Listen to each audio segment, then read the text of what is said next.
दोस्तों, क्या आप एनालिटिकल पैराग्राफ जब लिखने जाते हो तो उसमें फंस जाते हो? क्या आपके पास वर्ड्स की कमी हो जाती है? आपको समझ में नहीं आता कि एनालिटिकल पैराग्राफ हम लिखें कैसे, पाई चार्ट वगैरह कैसे बनाएं?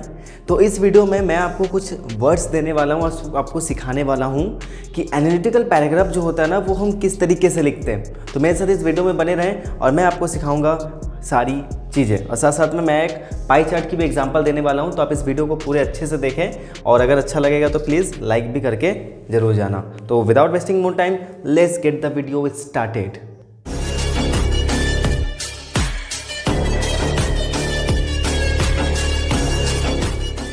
देखो दोस्तों, जब आप क्या करते हो ना, एनालिटिकल पैराग्राफ लिखते हो, तो उस समय जब वो पैराग्राफ होता है ना, वो कभी बार आपका ऊपर की ओर जाता है, कभी बार नीचे की ओर जाता है, कभी वो ऊपर नीचे होने लगता है। तो इन्हीं सारी चीज़ों को हमको क्या करना पड़ता है, वहाँ पे मेंशन करना पड़ता है। और आपके पास वर्ड्स नहीं होते, आप गलत सलत लिख कर आ जाते हो। तो सबसे पहले हम लोग देखते हैं कि जब ग्रोथ, यानी जब ये लाइन कुछ इस तरीके से जा रहा हो या फिर कोई बार दिया हो जो ऊपर की ओर बढ़ रहा हो, तो इन केस हम कौन से वर्ड का यूज़ करेंगे, जैसे कि रैपिडली हो गया, ठीक है, बहुत तेज़ी गति से ऊपर की ओर जा रहा है, या फिर हम बोलेंगे डबल्ड, यानी पहले इतना था उससे वो डबल हो गया। स्काई रॉकेटेड मीन्स एकदम आसमान छूता, बहुत हाई ऊपर में जा रहा है। स्ट्राइकिंग का मतलब होता है कुछ ऐसा उतार चढ़ाव जो क्या करे, हमारी अटेंशन को ग्रैब कर ले, यानी कुछ ज़्यादा ही ऊंचा कुछ ज़्यादा ही नीचे अगर चला गया हो तब हम स्ट्राइकिंग लगाएंगे। इंक्रीज मतलब बढ़ना, ठीक है। पिक्ड का मतलब क्या हो गया कि एकदम चोटी पर पहुंच जाना, ठीक है, डेट मीन्स एकदम चोटी पे पहुंच गया, थोड़ा सा नहीं, एकदम चोटी पे पहुंच गया। नेक्स्ट सोड का मतलब ही होता है ऊपर की ओर जाना। डिक्लाइन मतलब होता है नीचे की ओर आना। प्लूमेटेड का मतलब होता है गिरना, इसका मतलब ये होता है नीचे की ओर जाना। लेवल्ड ऑफ मतलब एक लेवल तक पहुंच जाना, फिर वहाँ पे जाके रुक जाना। स्टैग्नेटेड का मतलब क्या होता है, रुका होना, जैसे कि यहाँ से ऐसे ये ऊपर गया और फिर यहाँ पे ऐसे रुक गया, ठीक है, फिर वो नीचे ऊपर जाए अलग बात है, लेकिन कुछ देर तक जो रुका हुआ था ना, उसके लिए हमने यहाँ पे लगाया स्टैग्नेटेड। फ्लक्चुएटिंग का मतलब आपको पता है ना, ऊपर नीचे जब भी होता है तो समझ जाना वहाँ पे फ्लक्चुएटिंग हो रहा है। स्टार्टिंग टू राइज, उठने लगा ऐसे ऐसे करके, तब हम लिखेंगे ऐसे ऐसे उठने लगा तो हम लिख सकते हैं। ड्रॉप डाउन का मतलब क्या होता है, नीचे गिरते जाना। स्टार्टिंग टू फॉल, इसका मतलब धीरे धीरे वो नीचे जाते गया, है ना। स्लाइटली मतलब थोड़ा सा आगे पीछे, थोड़ा सा ज़्यादा थोड़ा सा कम, ऐसे करके लिखते हैं, ठीक है। आगे चलते हैं। मेंशनिंग क्वांटिटीज़, जब हमको क्वांटिटीज़ मेंशन करनी हो एनालिटिकल पैराग्राफ में, तब हम क्या करेंगे, जैसे कि 1/3 ऑफ, इसका यूज़ हम ज़्यादा क्या करते हैं, पाई चार्ट में करते हैं, ठीक है। नियरली 1/4 ऑफ, इसका भी हम पाई चार्ट में करेंगे। मेजॉरिटी ऑफ, अधिक से अधिक, जरूरी नहीं इसका हम किसी में भी कर सकते हैं। On an average, twice as much, almost equal, मतलब कोई भी दो चीज़ का जब आप कंपैरिजन कर रहे हो, लगभग वो आपको इक्वल लग रहा है, तब आप क्या करोगे, यहाँ पे ऑलमोस्ट इक्वल लिखोगे। ऐसे भी मैंने एनालिटिकल पैराग्राफ का वीडियो ऑलरेडी बना रखा है, अगर आप चाहो तो वहाँ पे जाके भी देख सकते हो। फटाफट आगे चलते हैं। द हाईएस्ट, यानी कोई चीज़ अगर बहुत हाई में चला गया तब वहाँ पे हम द हाईएस्ट लगाएंगे, ठीक है। कोई अगर चीज़ बहुत ही नीचे चला गया तो वहाँ पे हम द लोएस्ट लगाएंगे। और अप्रॉक्सीमेटली का मतलब होता है लगभग, नॉट एग्जैक्टली बट अप्रॉक्सीमेटली। आगे चलते हैं।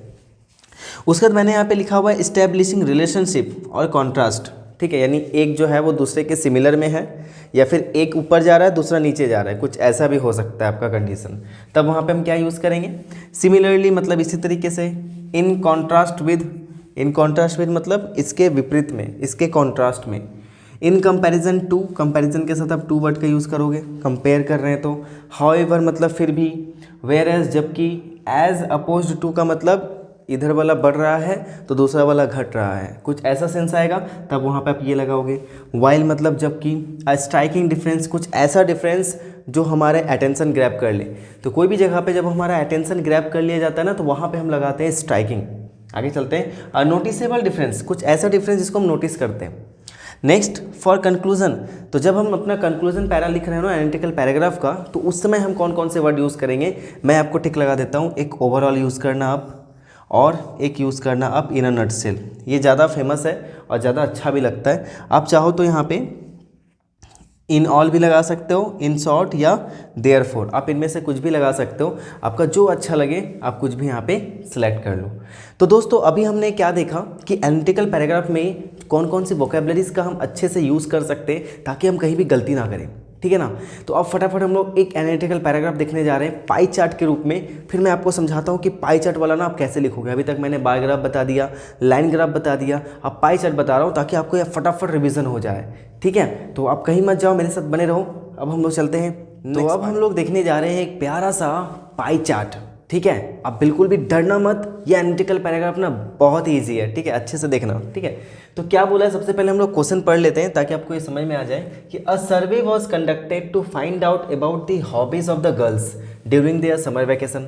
तो समर वैकेशन का समय था, उस समय क्या हुआ कि एक सर्वे किया गया और उस सर्वे में क्या बताया गया कि जो गर्ल्स थी, अलग अलग टाइप की जो गर्ल्स हैं, उनको कौन कौन सी हॉबीज़ पसंद है और उसका एक सर्वे करके एक परसेंटेज निकाल दिया गया।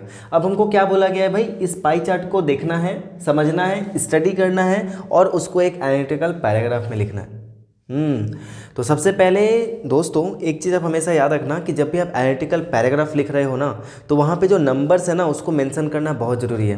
कई बार कन्फ्यूज़न हो जाता है कि हम पास्ट में लिखें सर या प्रेजेंट में लिखें, हमें कुछ समझ नहीं आता।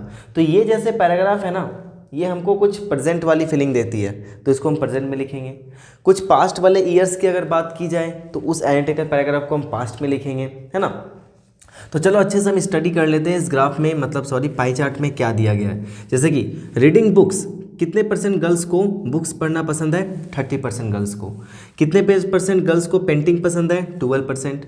गार्डनिंग कितने लोगों को पसंद है, दैट इज़ 18%। और डांसिंग कितने गर्ल्स को पसंद है, 21%। और इधर उधर सिर्फ देखते रहना, कुछ नहीं मिल रहा बस इधर उधर देखते रहना, वो कितने परसेंट गर्ल्स को पसंद है, वो 19%।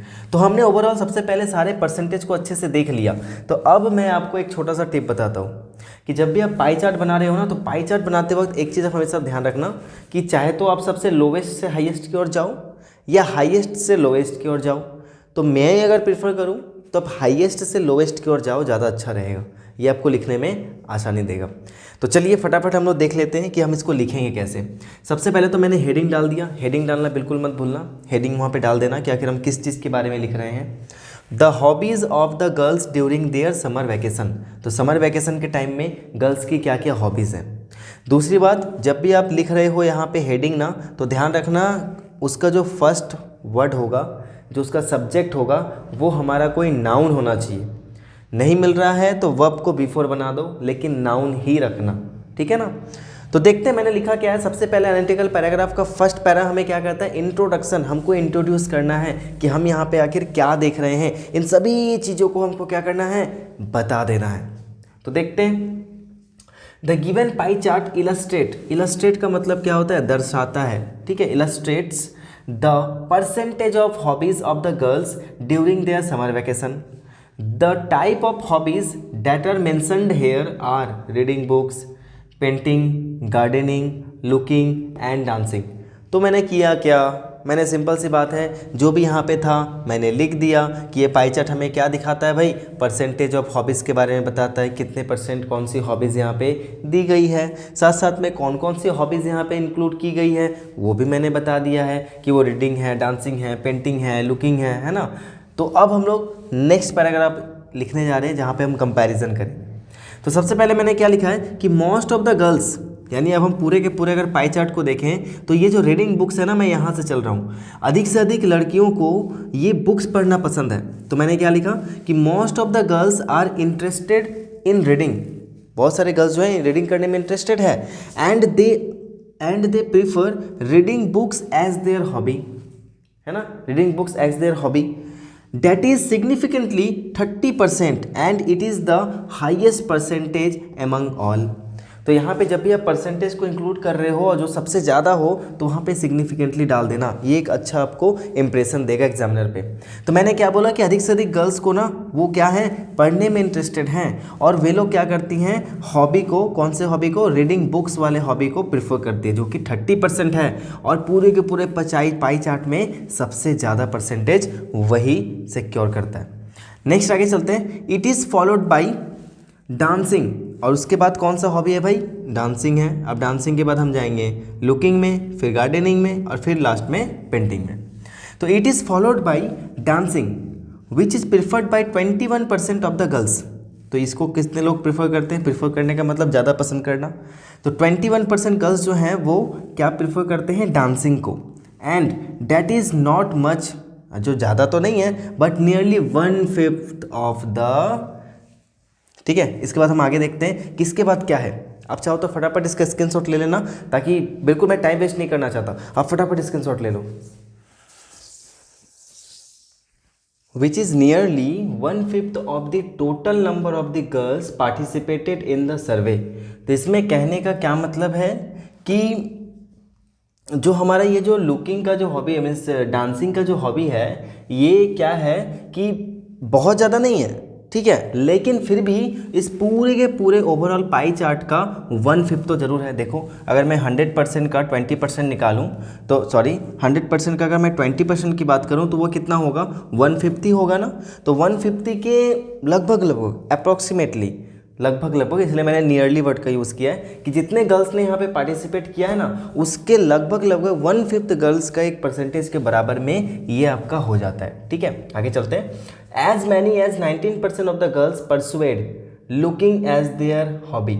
तो मेरे दोस्तों, एक चीज़ आप हमेशा याद रखना कि जब भी आप एनालिटिकल पैराग्राफ बनाओ, लॉन्ग आंसर टाइप क्वेश्चन लिखो, लेटर्स लिखो, तो एक ही टाइप के एक्सप्रेशन को बार बार यूज़ मत करना, एक ही टाइप के वर्ड्स को बार बार रिपीट मत करना। ये आपके राइटिंग को थोड़ा सा क्या करता है? बोरिंग बना देता है। तो इसलिए मैंने यहाँ पे बार बार लाइक एंड प्रीफर वर्ड का यूज़ नहीं किया है। कहीं जगह पे मैंने लाइक लगाया है, कहीं प्रीफर वर्ड का यूज़ किया है, कहीं पे मैंने परसुएड वर्ड का यूज़ किया, तो यहाँ से मैं परसुएड वर्ड का यूज़ कर रहा हूँ, ठीक है।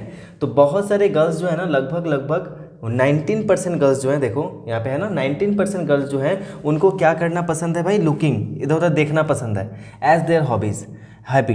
And it is followed by gardening. और जैसे ही मान लो कि ये 19 है और गार्डनिंग 18 है, जब भी ऐसा कोई बगल बगल वाला हो तो समझ जाना वहाँ पे आप इट इज़ फॉलोड बाय लिख सकते हो, ठीक है। It is followed by gardening which secures 18% of the total percentage. जितना परसेंट है उसका 18% हमारा गार्डनिंग ले लेता है। We can easily say that there is not much difference in the percentage of girls who persuade looking and gardening as their hobbies। तो अच्छे से हम देख सकते हैं कि इसमें और इसमें ज़्यादा डिफरेंस नहीं था, वो मैंने बता दी। जो मैं यहाँ पे नोट किया, जो मैंने देखा यहाँ पे मैं लिख दिया। मैं चाहता तो यहाँ पे सबके परसेंटेज निकाल सकता था कि ये इतना 1/5 है, 1/6 है, वो आप पे डिपेंड करता है कि आप हर जगह एक ही एक्सप्रेशन डालना चाहते हो नहीं। जहाँ तक मेरी बात करो तो मैं तो नहीं डालना चाहता था, इसलिए मैंने नहीं डाला। आगे चलते हैं। At last we see that painting got the least percentage as a hobby and that is as low as 12% of the percentage. तो ये सबसे कम था, इसलिए मैंने यहाँ पे एज लो एज का यूज़ किया, ठीक है। ये सबसे कम था इसीलिए। तो ये हमारा हो गया सेकेंड पैरा, जिसमें हमको कंपैरिजन करना था। मैंने सभी के बारे में बता दिया। यहाँ हम एनालिटिकल पैराग्राफ में इस पाई चार्ट में हमने क्या किया है? हाईएस्ट टू लोवेस्ट का यूज़ किया है। ये स्ट्रेटजी हमने अपनाया है, आप भी इसको अपना सकते हो। नेक्स्ट अब कंक्लूजन पार्ट है कि हमने ओवरऑल क्या देखा। तो overall we can easily say that most of the girls like reading books in their free time and it became the highly preferred hobby, ठीक है। तो हम पूरी देखकर ये कह सकते हैं कि जो बुक्स रीड करना बहुत सारे गर्ल्स को ना अच्छा लगता है जब वो फ्री होती है, और उन्होंने इसको क्या किया? अपना हॉबी बना लिया। और ये जितनी भी हॉबीज़ यहाँ पे दी गई है, इन सारे हॉबीज़ में सबसे ज़्यादा प्रिफर्ड हॉबीज़ जो है वो यही है। वेयरएज जबकि if we talk about the hobby of painting, it is liked by a few girls and hence most of them are not interested in it. लेकिन अगर हम लोग पेंटिंग की बात करें तो ये बहुत ही कम गर्ल्स के द्वारा प्रेफर की गई है ना, और इसीलिए बहुत सारे कम से गर्ल्स जो हैं वो इस चीज़ में इंक्लूडेड है या उनको इसमें इंटरेस्ट है। तो I hope my dear students, जो मेरे स्टूडेंट्स देख रहे हैं उनके लिए, एंड माय डियर फ्रेंड्स, आप लोगों को ये एनालिटिकल पैराग्राफ का थर्ड पार्ट है, ये थर्ड पार्ट वाली वीडियो अच्छी लगी होगी। एंड अगर अच्छा लगा तो प्लीज़ अपना प्यार मुझे ज़रूर बरसाएं और सब्सक्राइब कर दें। ऐसे बहुत सारे वीडियोज़ इन फ्यूचर आपके आने वाले हैं। And my dear students and my dear friends, आपके बोर्ड एग्जाम के लिए, आपके इंग्लिश एग्जाम के लिए मेरे तरफ से wish you all the very best for your exams. And keep watching, be smarty, and don't forget to like, comment and subscribe to my channel and share with your friends who ever need this analytical paragraphs video. Okay, and see you in meet you in the next video. Till then everyone, take care, be safe and keep watching, be smarty. Thank you once again.